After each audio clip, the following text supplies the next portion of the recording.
बहुत समय पहले की बात है। एक कुएं में कई मेंढक रहते थे। उनका राजा था गंगराज। गंगराज बहुत झगड़ालू और घमंडी स्वभाव का था। उसे लगता था कि वही सबसे ताकतवर और सबसे बुद्धिमान है।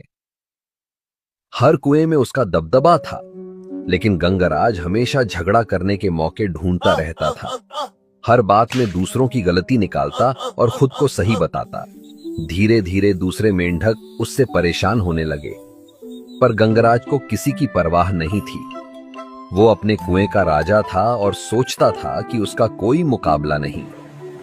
एक दिन उसने निश्चय किया कि वो आसपास के दूसरे कुओं के मेंढकों को सबक सिखाएगा। उसने अपनी सेना तैयार की और आदेश दिया, सभी पड़ोसी कुओं पर हमला करो। लड़ाई शुरू हुई।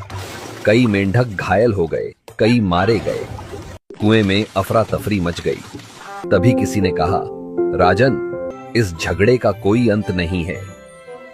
लेकिन गंगराज ने किसी की बात नहीं सुनी।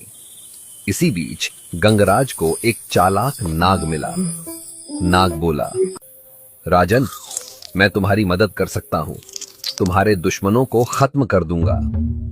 गंगराज ने बिना सोचे समझे कहा, ठीक है, मेरे दुश्मनों को खा जाओ। नाग ने वही किया। वो हर दिन कुएं में जाकर एक एक कर मेंढकों को खाने लगा। पहले दुश्मन मरे, फिर उनके दोस्त, और धीरे धीरे गंगराज के अपने साथी भी गायब हो गए। अब कुएं में सिर्फ गंगराज और नाग बचे थे। गंगराज डर गया और बोला, नागदेव, अब बस करो, सब खत्म हो गए। नाग हंस पड़ा और बोला, नहीं गंगराज, अभी एक मेंढक बाकी है।